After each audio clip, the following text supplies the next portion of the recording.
السلام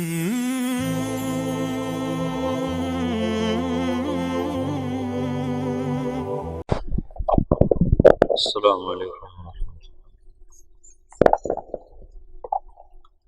بسم اللہ الرحمن الرحیم، الصلاة والسلام علی رسولہ الکریم وعلی آلہ وصحبہ اجمعین، اما بعد۔ مولانا الیاس صاحب رحمۃ اللہ علیہ نے فرمایا کہ میں نے اللہ سے 3 دعائیں مانگی جو قبول ہوگی۔ ایک یہ کہ اس کام کی انتہا ہدایت پر ہوگی، اللہ اسی کو ہدایت عامہ تامہ کے لیے ذریعہ بنائے، کسی اور چیز میں لگے بغیر، کسی اور چیز کے اضافے کے بغیر۔ 1993-94 میں کچھ اختلاف ہوئے بڑوں میں، اور یہ شروع سے چلی آ رہی ہے بات، کوئی نئی نہیں۔ صحابہ کا جو اختلاف ہے اس کی ایک حکمت یہ ہے کہ ہمیں اختلاف کرنے کا بھی طریقہ ہے کہ اختلاف کرنا کیسے ہے۔ جو بہت سی حکم میں سے ایک حکمت یہ ہے کہ جو صحابہ میں اختلاف ہوا اور جنگ تک نوبت پہنچی، چونکہ آئندہ امت نے آپس میں اختلاف کرنا تھا، جو فساد تک بھی پہنچنا تھا، اور ان میں اختلاف نہ ہو یہ دعا قبول بھی نہیں ہوئی تھی۔ تو جب میرا کسی سے اختلاف ہوتے ہوتے لڑائی تک بھی چلا جائے تو اس میں مجھے کیا کرنا چاہیے؟ مثلا جب جمل کی جنگ میں حضرت علی کو فتح ہوا تو مفتوح پر غصہ بھی ہوتا ہے اور طاقت بھی حاصل ہو چکی ہوتی ہے، تو فاتح بے دریغ خون بہاتا ہے۔ تو آپ نے فرمایا کہ نہ کسی بھاگنے والے کو قتل کیا جائے، نہ اس کا پیچھا کیا جائے، اور نہ مال جو چھوڑ گئے ہیں اسے لوٹا جائے، نہ اسے مال غنیمت بنایا جائے۔ یہ کتنا بڑا درس ہے، کتنا بڑا سبق ہے یہ۔ جب 132 ہجری میں بنو عباس غالب آئے تو اختلاف میں کیا ہونا چاہیے اس کا بھی عمل موجود ہونا ضروری تھا، تاکہ تجاوز کرنے والوں پر حجت قائم کی جا سکے۔ تو یہ جو جنگیں ہیں صحابہ کی آپس میں، یہ ایک درس عظیم ہے دو قوتوں کے آپس میں۔ ان طائفتان من المؤمنین اقتتلوا، خود اس میں اشارہ ہے کہ یہ ہوتا رہے گا۔ تو علی بن عبداللہ جو تھا ابو جعفر کا چچا، اس نے جب دمشق فتح کیا تو بنو امیہ کی جو موجودہ نسل تھی اس کا جرم تو نہیں تھا بنو ہاشم کو قتل کرنا، وہ تو ذوف کے زمانے میں پکڑے گئے، انہوں نے معافی مانگی تو اس نے ان کو معاف کر دیا۔ پھر ایک شاعر آیا اور اس نے آ کر امام زید بن زین العابدین کے قتل کا واقعہ اشعار میں بیان کیا، جو ہشام کے زمانے میں شہید کیے گئے، پھر ان کی لاش کو سولی پہ لٹکایا گیا۔ تو یہ حضرت زین العابدین کے بیٹے ہیں، ان کی والدہ سندھی تھیں، سندھ کی لونڈیوں میں وہ آئی تھیں، اس سے وہ تھے۔ تو جو زیدی شیعہ ہیں جو یمن میں ہیں، وہ امام زید کے پیروکار ہیں، وہ صحابہ کو برا نہیں کہتے، اور اہل سنت والجماعت کے قریب ترین ہیں، قریب ترین، زیادہ سے زیادہ ان پر فسق کا حکم لگتا ہے یا مبتدع بعض چیزوں۔ اس نے وہ واقعہ اشعار میں جو بیان کیا تو 50 نوجوان تھے بنو امیہ کے اس وقت علی بن عبداللہ کے دسترخوان پر مدعو، تو اس نے ایک دم ان کے قتل کا حکم دیا، پھر ان کی لاشوں کو جوڑ دیا، پھر اس کے اوپر دسترخوان بچھایا، پھر ان کی لاشوں پہ بیٹھ کے کھانا کھایا، اوروں کو بھی بٹھایا، خود بھی۔ نیچے ابھی کچھ مرے تھے، کچھ میں جان رمق واقعی تھی، وہ سسک رہے تھے، کراہ رہے تھے، اور وہ اوپر دسترخوان بچھا کے کھانا کھاتا رہا اپنے شرکاء کے ساتھ۔ حمص جب فتح کیا بنو عباس نے، تو ان کا جو سالار تھا جب وہ شہر میں داخل ہوا تو رات کو گھر گھر سے رونے کی آواز آ رہی تھی۔ اس نے کہا یہ کیسی آواز ہے؟ کہ جن کے افراد جنگ میں قتل ہوئے ان کے بچے بیویاں مائیں رو رہی ہیں، کہ ان کا رونا بھی بند کیا جائے۔ تو اس نے ہر گھر میں گھس کر اس کے سپاہیوں نے عورتوں کو بھی قتل کر دیا، بچوں کو بھی قتل کر دیا، ماؤں کو بھی قتل کر دیا، بیویوں کو بھی قتل کر دیا۔ اب یہ پکڑے جائیں گے کہ ان کو معلوم تھا کہ جب آپس کا اختلاف ہو تو کہاں تک تلوار چلتی ہے۔ حجت قائم کر دی گئی۔ یہ حجت نہ ہوتی تو پھر کوئی کتنا بھی دور جا سکتا تھا۔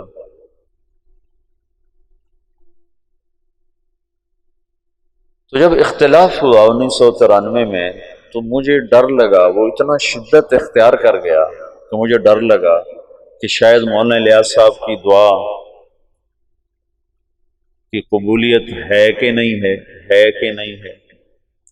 لیکن اللہ نے اس فتنے کو ایسے ختم فرمایا، وہ دعوت کی محنت کو پھر ایسے اٹھایا کہ جیسے اختلاف ہوا ہی نہیں تھا۔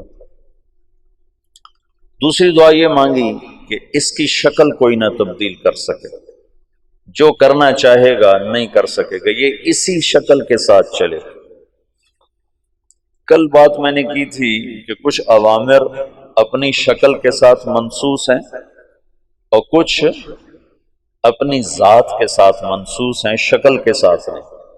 جیسے فَاسْأَلُوا أَهْلَ الذِّكْرِ إِن كُنتُمْ لَا تَعْلَمُونَ وَتَعَاوَنُوا عَلَى الْبِرِّ وَالتَّقْوَى وَلَا تَعَاوَنُوا عَلَى الْإِثْمِ وَالْعُدْوَانِ، اور ایسے بے شمار۔ طلب العلم فریضۃ، کیسے کیا جائے شکل موجود نہیں۔ ویسے بھی جو لفظ سبیل ہے وہ الف نام کے بغیر ہے، فمن شاء اتخذ الی ربہ سبیلا، یہ قرآن میں 2 دفعہ ہے۔ ان هذه تذکرہ فمن شاء اتخذ الی ربہ سبیلا، ایک دفعہ سورہ مزمل میں ہے اور ایک دفعہ غالباً مدثر میں ہے، نہیں اس میں دہر میں، سورہ دہر میں۔ تو سبیل کا جو لفظ ہے یعنی وہ راستہ جو اللہ تک پہنچائے، یعنی وہ جہد۔ ویسے تو نماز، روزہ، حج، زکوٰۃ یہ اعمال ظاہر ہیں جن کے ذریعے سے آدمی اللہ کو پاتا ہے۔ محنت کا وہ طریقہ جس سے یہ اعمال زندگی میں آئیں اور اللہ کی پسندیدہ زندگی انسان اپنا لیں، وہ ایک نہیں ہے، کئی ہیں۔ فمن شاء اتخذ الی ربہ سبیلا، اگر اس پر ہوتا السبیلا تو پھر ایک ہی راستہ تھا، جب ہو گیا سبیلا تو راستے مختلف ہو گئے۔ جب میں نے 1999 میں یہ شروع کیا یہ طرز تعلیم، تو میرے ساتھیوں نے میرے اوپر بڑے اعتراض کیے کہ یہ سلف کے راستے سے ہٹ کر ہے۔ تو میں نے ان سے کہا، اللہ کے نبی نے کہا ہے من سلک طریقا یلتمس فیہ علما، تم طریق پر الف لام لگا دو تو پھر ایک ہی راستہ ہے، اور اگر شارع نے خود الف لام نہیں لگایا تو یہ اس بات کی طرف اشارہ ہے کہ علم لینے کے لیے ایک راستہ نہیں ہے، بے شمار راستہ۔ ہاں یہ شرط ہے کہ وہ علم تک پہنچائے، صحیح، یہ شرط ضروری ہے، کہیں اور لے کے چلا جائے تو پھر تو ہلاکت ہے، لیکن اگر وہ علم تک پہنچا رہا ہے تو وہ طریق کے عموم میں داخل ہے۔ من سلک طریقا فمن شاء اتخذ الی ربہ سبیلا، سبیل کا جو عموم ہے اس میں ہر وہ جہد جو اللہ سے ملا دے، قواعد شرعیہ سے ٹکراؤ نہ ہو، اصول دین سے ٹکراؤ نہ ہو، تو وہ سبیل کے عموم میں داخل ہے، عموم میں داخل ہے۔ چونکہ یہاں اجتہاد چلے گا، اجتہاد و استنباط پھر نتیجے کے ساتھ مربوط ہوتا ہے کہ اگر وہ نتیجہ دے رہا ہے جس کے لیے یہ اجتہاد کیا گیا تو اس کا مطلب ہے یہ صحیح ہے۔ چند دوائیں ہیں وہ ایک مریض کو کھلائی جاتی ہیں، ان میں سے ایک دوا جب نفع دیتی ہے تو از خود یہ بات متعین ہو جاتی ہے کہ یہی دوا اس کے لیے مفید اور انفع ہے۔ سبیل کا جو عموم ہے اس نے سارے طرق جو اللہ کی طرف پہنچاتے ہیں لَنَهْدِيَنَّهُمْ سُبُلَنَا، ان کا اثبات کر دیا کہ یہ سب راستے۔ ان تمام سبل میں اللہ نے اپنے نبی سے کہا کہ ان سے کہو ایک سبیل میرا ہے، سبیل نکرہ ہے لیکن اس میں ایک سبیل میرا ہے، وہ تیرا ہونے کی وجہ سے اوروں سے خود بخود ممتاز ہو گیا۔ قُلْ هَذِهِ سَبِيلِي، هَذِهِ انگلی رکھو، انگلی رکھو، دل کا نہ کرو، هَذِهِ کے ساتھ، اس میں اشارہ قریب کا ہے نا، هَذِهِ انگلی رکھنے سے متعین ہو گیا کہ یہ سبیلی کیا ہے، ادعو الی اللہ، میں اللہ کی طرف بلاتا ہوں۔ ہذہ کلمہ تانیث ہے، اشارہ ہے کہ تبلیغ کا کام الفت و محبت کا ہے، سختی کا نہیں، مناظرے کا نہیں، تحکم کا نہیں، تجبر کا نہیں۔ جیسے تانیث کو، انثى کو، عورت کو محبت سے لیا جائے تو وہ سب کچھ فدا کر دیتی ہے، اور تم فتوے سنا کے بیویوں کو لینا چاہو گے تو اپنا گھر توڑ بیٹھو گے۔ اگر ہم خامند بن کے دکھاؤ گے کہ ہم خامند ہیں، شریعت یوں کہتی ہے، سجدہ ہوتا تو صرف مجھے ہوتا، تو پھر تم اپنی بیویوں کو باغی بنا دو گے۔ اور اگر محبت کے راستے سے لوگے تو سب کچھ قربان۔ تو ذکر و انثیٰ اس میں برابر ہے، لیکن مرد پھر بھی کچھ سختی برداشت کر جاتے ہیں۔ عورت کا مزاج بہت نازک ہوتا ہے، وہ ذرا بھی سختی برداشت نہیں کر سکتی۔ تو ہذہ میں اشارہ ہے کہ یہ کام الفت و محبت سے چلتا ہے، یہ ڈنڈے سے نہیں چلتا ہے۔ پھر ہذہ سبیلی میں ایک خبر کے ساتھ اظہار فخر بھی ہے کہ اگر تمہیں اپنے راستوں پر فخر ہے تو ہذہ سبیلی، میرا بھی یہ راستہ ہے، یہ میرا راستہ ہے، یہ میرا راستہ ہے۔ سمجھ لو، اس میں لہجے میں اٹھانا ہے۔ جیسے بڑی گاڑی والا کہتا ہے یہ میری گاڑی ہے، میں ایک مثال دیا کرتا ہوں، یہ میری گاڑی ہے۔ تمہارے کئیوں کے پاس سائیکل ہیں، تم کہتے ہو یہ میرا سائیکل ہے، کہتے ہو؟ تم تو ویسے ہی تواضع میں مر جاتے ہو کہ بھائی سائیکل ہے، چہرے پر بھی تواضع آ جاتی ہے۔ ہذہ سبیلی، اس میں ایک اظہار فخر ہے کہ کہو میرے نبی یہ ہے میرا راستہ، ادعو الی اللہ۔ تو سبل سبیلہ میں ایک سبیل اللہ کے نبی کا ہو گیا تو اپنے آپ ممتاز ہو گیا، اپنے آپ اونچا ہو گیا۔ علی بصیرت، اس راستے کی سواری کیا ہے؟ بصیرت، پیسہ نہیں، ڈگری نہیں، سند نہیں، بصیرت، شکل و صورت نہیں، بصیرت۔ بصیرت صفات کے مجموعے کا نام ہے، اس کا کوئی ایک مطلب نہیں کہا جا سکتا۔ بیگ اٹھا لو، بھائی بیگ ہے، کہتے بھائی بیگ اٹھا لو، تو خالی بیگ مراد ہے یا اس میں چیزیں بھی ہیں؟ خالی بیگ کو لے کر کیا کرو گے چلے میں؟ بھائی ایک بیگ بھی ساتھ لے لو، ہم کہتے ہیں بھائی ایک بیگ لے لو، تو بیگ سے مراد ہے کہ خالی بیگ اٹھا کے چل پڑو۔ بیگ کے لفظ میں ساری چیزیں آ گئیں خالی بیگ کہنے سے۔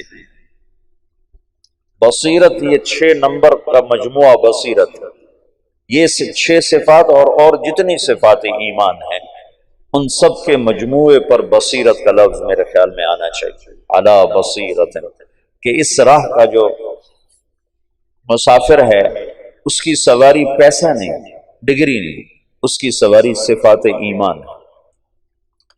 پھر یا رسول اللہ آپ اکیلے ہو کر؟ نہیں، اکیلے نہیں، امت کو شریک کرنے کے لیے آنا کا اضافہ ہے۔ آنا جیسے ریلوے انجن آ کر ڈبوں کو پکڑتا ہے، اس میں ایک ہک لگا ہوتا ہے، وہ آ کر ایسے ڈبوں میں فٹ ہوتا ہے اور سارے ڈبوں کو کھینچ کے کراچی لے جاتا ہے۔ تو یہ انا وہ حک ہے جو ایسے آ کے پوری امت کے ڈبوں میں پھنسا ہے، وَمَنِ اتَّبَعَنِي، جو میرے اتباع ہیں، اور جو یہ کہتے ہیں ہم اتباع محمد صلی اللہ علیہ وسلم ہیں، ان کا کام بھی دعوت الی اللہ ہے۔ وَمَنِ اتَّبَعَنِي، اکیلا نہیں ہوں، میرے ساتھ میری امت شریک۔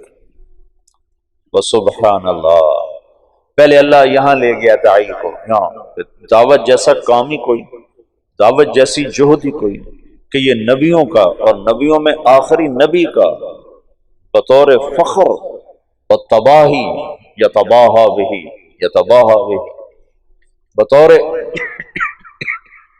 تشکر اور تفاخر ہے کہ اللہ نے مجھے یہ عزت والا کام دیا ہے، تو کہیں میں بھی اپنے آپ میں عجب میں مبتلا نہ ہو جاؤں، تو وَسُبْحَانَ اللَّہ، وَسُبْحَانَ اللَّہ۔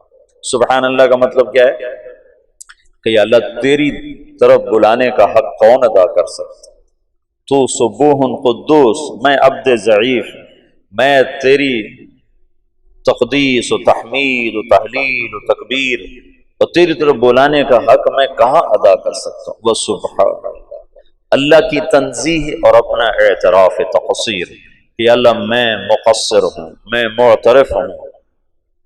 ابوء لک بنعمتک علی و ابوء بذنبی، وسبحان اللہ، کہ میں بڑا نہیں ہوں، کام بہت بڑا ہے اور میں اس کا حق ادا نہیں کر سکتا، اور اس جہد کی ادائیگی میں کس مقام پر کھڑا ہوں؟ وما انا من المشرکین، میں 33 نمبر پر کھڑا ہوں، 33 نمبر۔ آپ میں پاس والا کتنے نمبر کو ہوتا ہے؟ کم رقم 40۔ جو لڑکا 40 نمبر لیتا ہے وہ کوئی زیادہ خوش نہیں ہوتا ہے، نہ ہی اس کے استاد اس پہ خوش ہوتے ہیں، نہ وہ اپنی ذات میں خوش ہوتا ہے، نہ اس کے ساتھیوں میں وہ کوئی قابل فخر ہوتا ہے۔ ہمارے اسکولوں میں 33 نمبر ہوتے ہیں، 33 نمبر والا ایسا پاس ہوتا ہے کہ اسے پاس ہونے کی مبارک ہی نہیں دے سکتا، وہ مبارک ہو آپ پاس ہو، کہتا جی کی پاس ہے، بس ایم ہی ہو گئے۔ نہ اس کو خوشی ہوتی ہے کہ میں پاس ہوا ہوں، اور نہ اس کے اہل کو خوشی ہوتی ہے کہ ہمارا بچہ پاس ہو گیا ہے، لیکن فیل ہونے کا عیب اسے نہیں دیا جا سکتا، فیل ہونے کا تانا اسے نہیں دیا جا سکتا، فیل ہونے کا عیب اس پر نہیں لگایا جا سکتا۔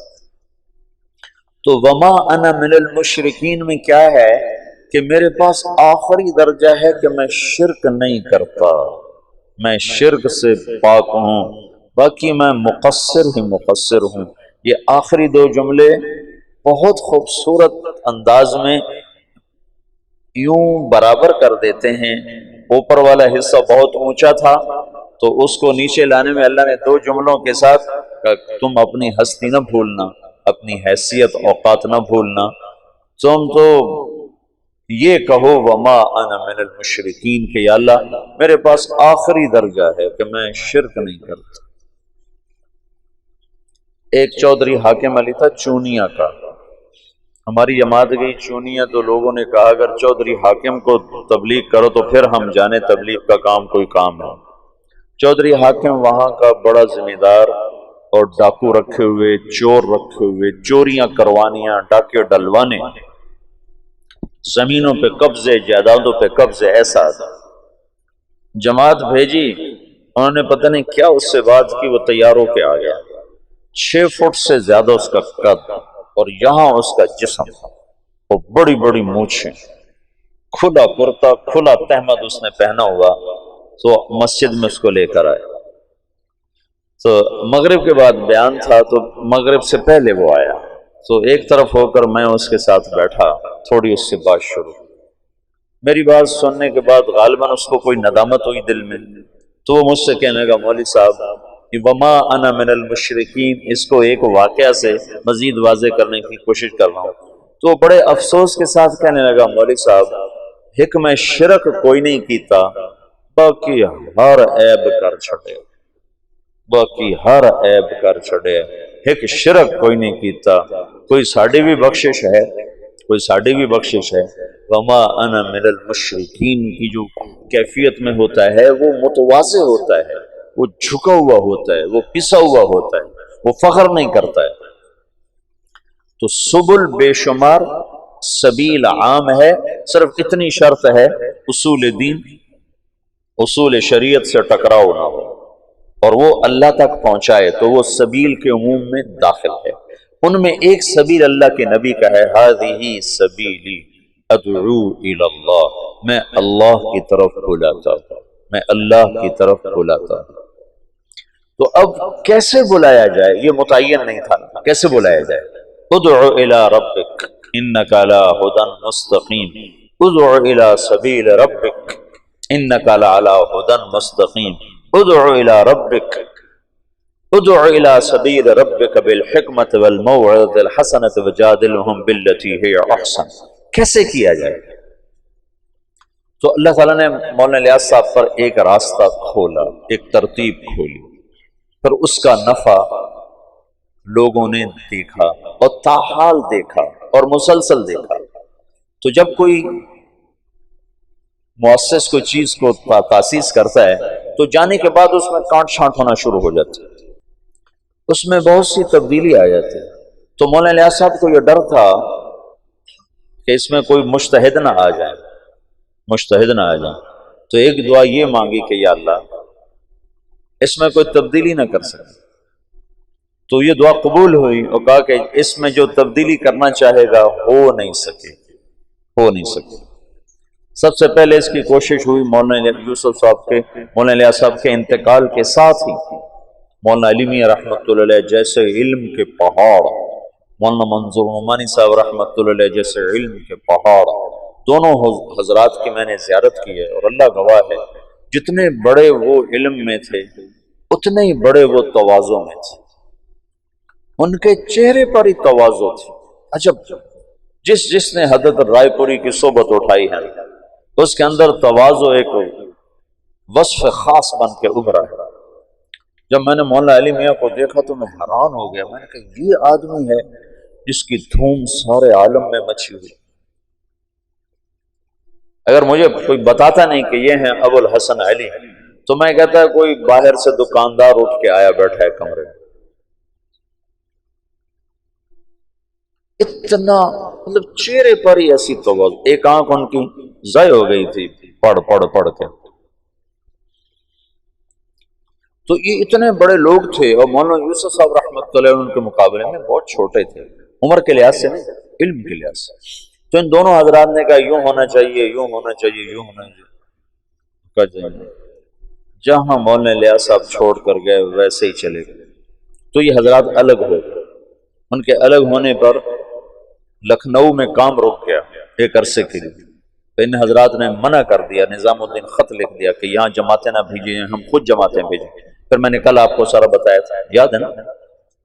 مولانا عبدالباری ندوی کی بات بتائی گئی، یوسف کی بات چل رہی ہے، ہماری کیوں نہیں چل رہی؟ تو مولانا منظور نعمانی نے تو پھر واپسی کر لیا، رجوع کر لیا اور تائید بھی، اور اپنی تصانیف میں بھی اس کا تذکرہ کیا۔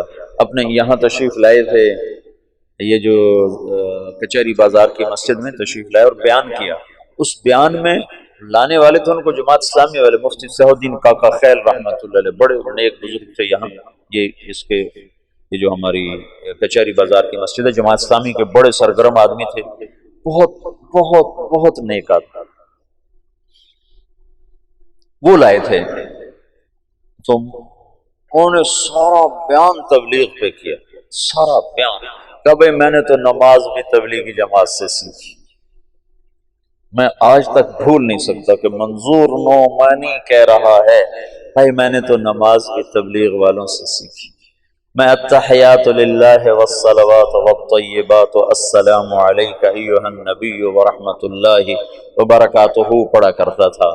تو ہمارا مذاکرہ ہو رہا تھا نماز کا، تو ایک ان پڑھ میواتی بیٹھا ہوا تھا، اس نے سنا تو اس نے مجھے کہا مولوی صاحب یوں نہیں پڑھتے، یوں پڑھتے ہیں التحیات للہ والصلوات والطیبات السلام علیک۔ ایھا النبی ورحمۃ اللہ وبرکاتہ۔ مولوی صاحب ناراض نہ ہونا، یہ الف نہیں پڑھا جاتا جب اس کو اکٹھا پڑھتے ہیں، ہاں جب یہاں ٹھہر جاؤ تو پھر السلام علیکم پڑھتے ہیں، لیکن اگر اکٹھا پڑھیں تو الف نہیں پڑھا جاتا۔ کہ بھائی میں نے تو نماز بھی تبلیغ والوں سے سیکھی۔ کہہ سکتے ہو تم تو بھی مولوی بھی نہیں، ویسے علامہ تو تم بنے ہوئے ہو۔ ہم علماء ہیں، ہم علماء ہیں۔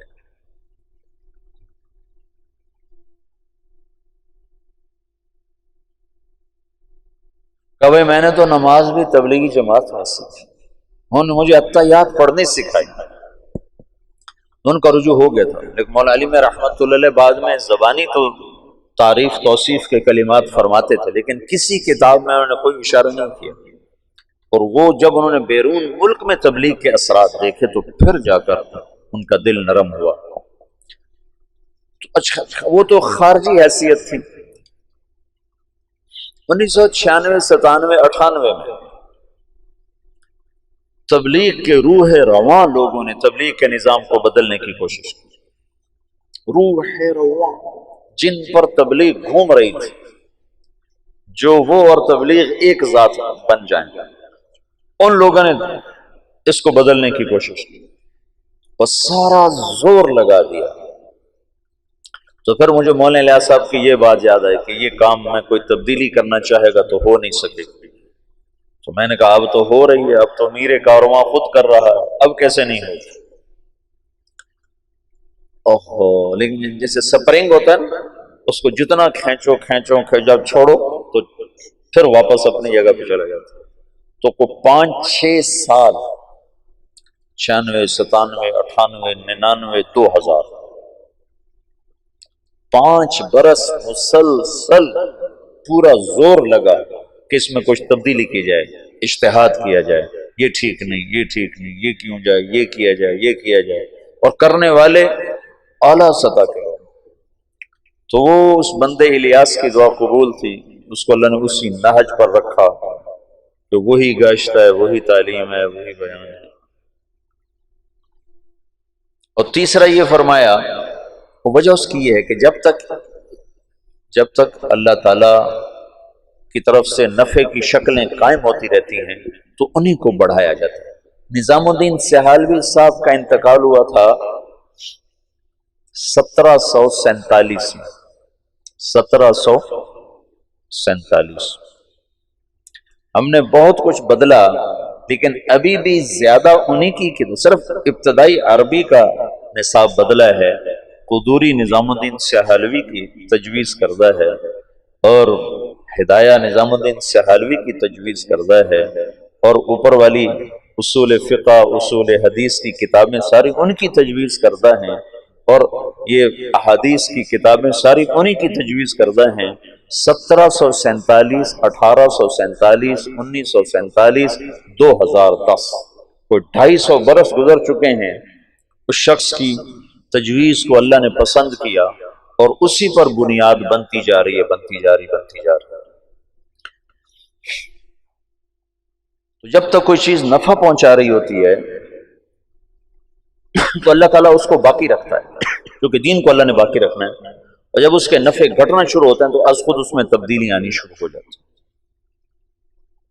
تو مولانا الیاس صاحب نے اللہ سے یہ مانگا، اللہ نے ان کو دیا۔ تیسری بات یہ تھی جو مخالفت کرے گا ہلاک ہو جائے گا، جان بوجھ کر جو مخالفت کرے گا اللہ اس کے ٹکڑے ٹکڑے کر دے، یہ کہا اس کے ٹکڑے ٹکڑے کر دے۔ ایک دلیل کی وجہ سے مخالفت کر دے، وہ تو کوئی کتنی بڑی فتویٰ دے دے پھر بھی اس کو ہم معذور سمجھیں گے کہ دلیل سے بات کر رہا ہے، لیکن جاننے کے بعد کوئی مخالفت کرے گا تو اللہ اسے ہلاک کر دے گا۔ تو یہ کتنا بے جان سا گشت نظر آتا ہے تمہارا۔ ایسے ہی ہر مسجد کا حال ہے، تبلیغ والے 50، گشت کرنے والے 5، اور تبلیغ کا متعارف 2000 اور بیٹھنے والے بیان میں 20۔ یہ آپ سارے فیصل آباد میں جاؤ، آپ کو ہر مسجد میں گشت نظر آئیں گے، تھکے ہوئے، مرے ہوئے، بولنے والے بول رہے ہوتے ہیں کہ جلدی سے کہیں کول بولو کون کون تیار۔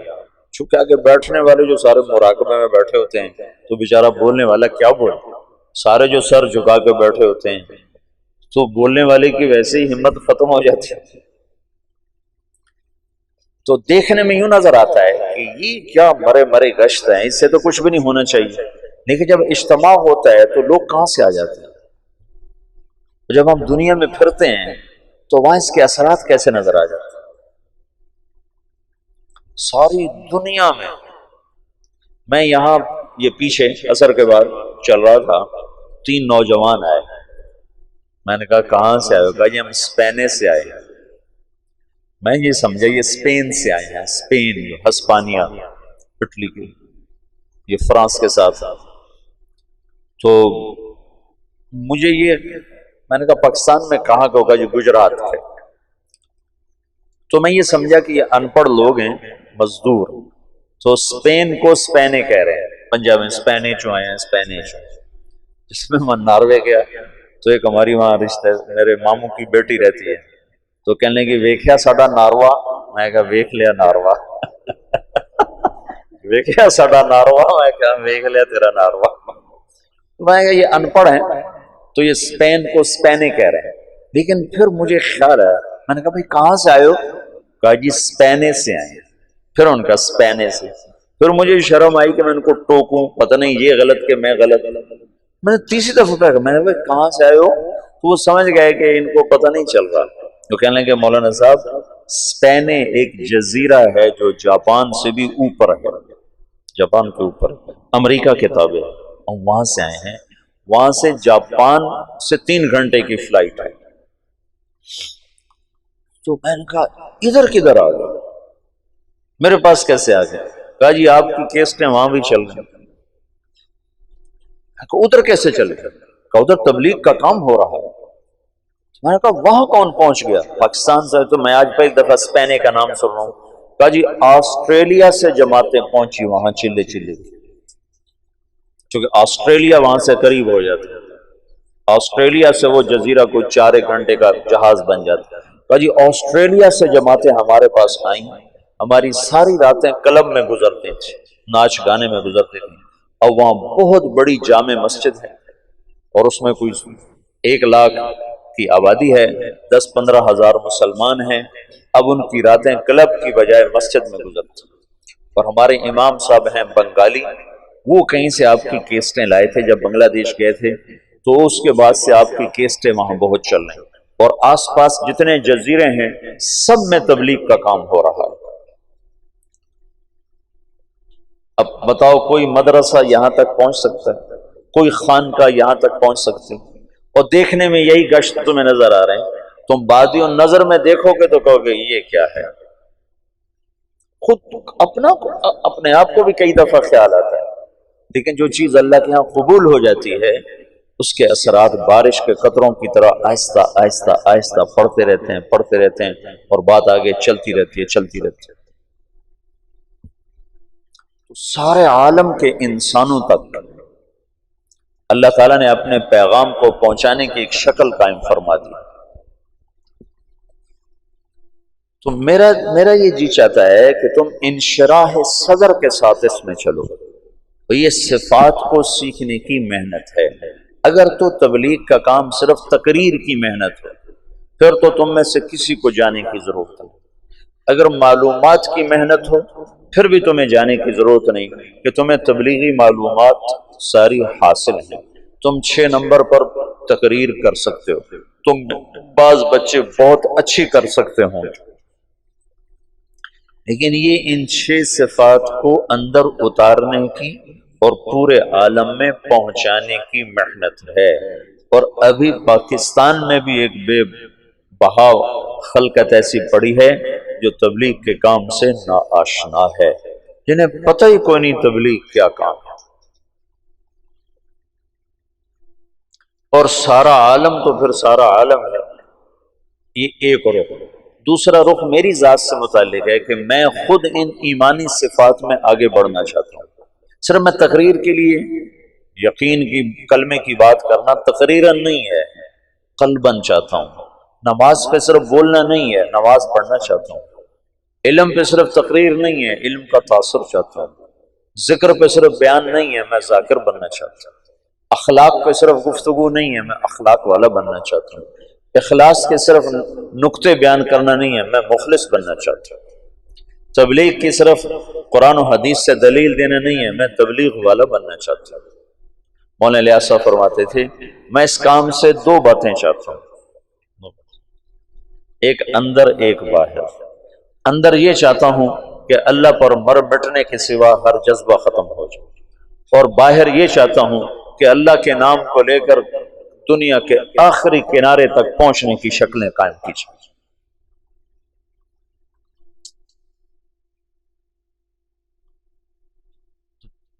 تو کلمے کا جو یقین ہے یہ تو ہم مدرسے میں نہیں پڑھاتے، ہم تو کلمے کی لغوی چیز آپ کو بتاتے۔ تمہارے استاد شیخ رمزی فرما رہے تھے کہ ان کے استاد صاحب نے لفظ اللہ پہ 1 مہینہ تقریر کی دارالعلوم میں، 1 مہینہ۔ یہ مشتق ہے کہ جامد ہے کہ پتہ نہیں الف لام کون سا ہے، اور یہ ولیحہ سے ہے علیحہ سے ہے، تو مدرسے میں تو یہ بتایا جائے گا، لیکن اللہ دل میں حرارت پیدا کرے یہ مدرسہ نہیں بتا سکتا، نہ یہ مدرسے کی زبان ہے کہ وہ تمہیں ایسے اللہ بتائے کہ دل دماغ تمہارا ہل کے رہ جائے اور پر ہو جائے اس کی محبت سے۔ تبلیغ اللہ کی محبت تک پہنچنے کے لیے پہلے نمبر کی دعوت سکھاتی ہے۔ پہلا نمبر بولو،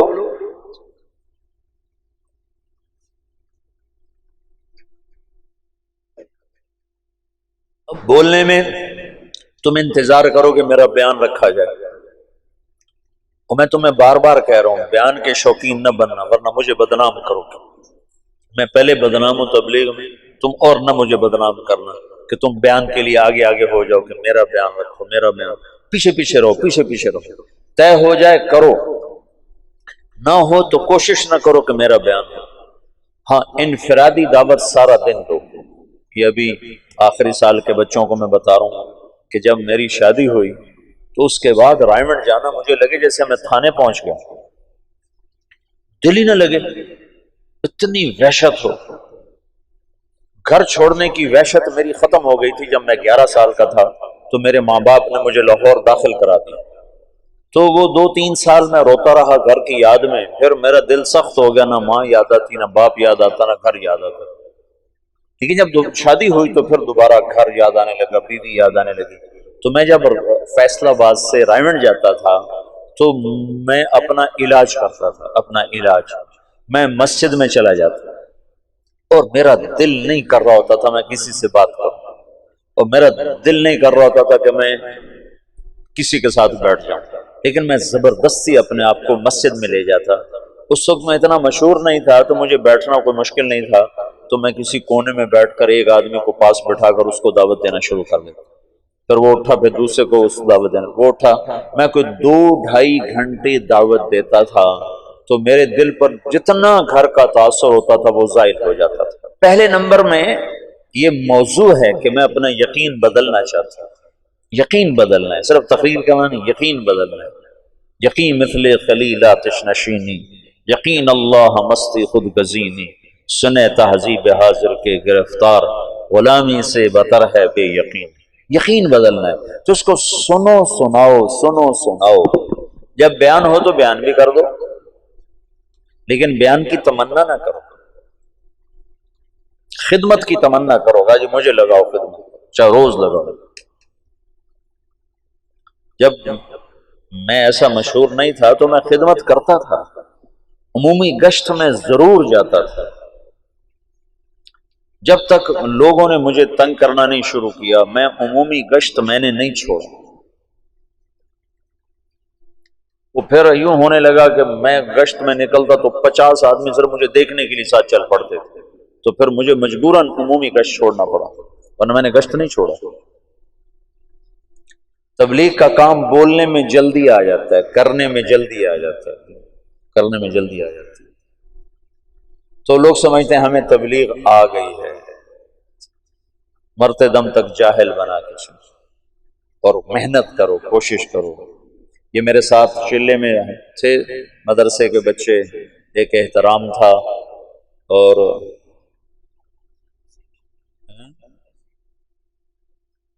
اور کون تھا، نہیں میرے چلے میں جب میں نے چلے لگا، کچھ تلمبے کے تھے، تلمبا جو مدرسہ ہے اس کے تھے، تو ہم گئے پاک پتن میں آج تک کبھی کوئی نقد آدمی لے کر نہیں آیا، اور ہم وہاں سے 70 آدمی چلے کے لے کر آئے، تو سارے رائمنڈ والے حیران پریشان ہو گئے، انہیں خیال ہے کہ شاید وہ جھوٹ بول کہ اتنا مبالغہ کر رہا کہ نقد سال والے اور نقد چلے والے 3 چلے والے۔ تو یہ سارے نوجوان، وہ 2 لڑکے طلباء کے تھے، ایک یہ احترام تھا یہاں کا، یہ رات 2 بجے تک گشتیں کرتے رہتے تھے، اور کبھی ایسا بھی ہوا کہ عشاء کے بعد گئے اور فجر کی نماز پہ واپس آئے۔ بیانوں سے نہیں، لوگ 70 تیار ہوئے چلنے کے لیے، یہ گشتوں سے تیار ہو۔ تو بڑی خوشی ہوئی کہ ایسی جان مارنے والے موجود ہیں جن کی محنت سے، تمہاری محنت سے ایک آدمی بھی ہدایت پہ آ جاتا ہے تو ہمارے لیے کافی۔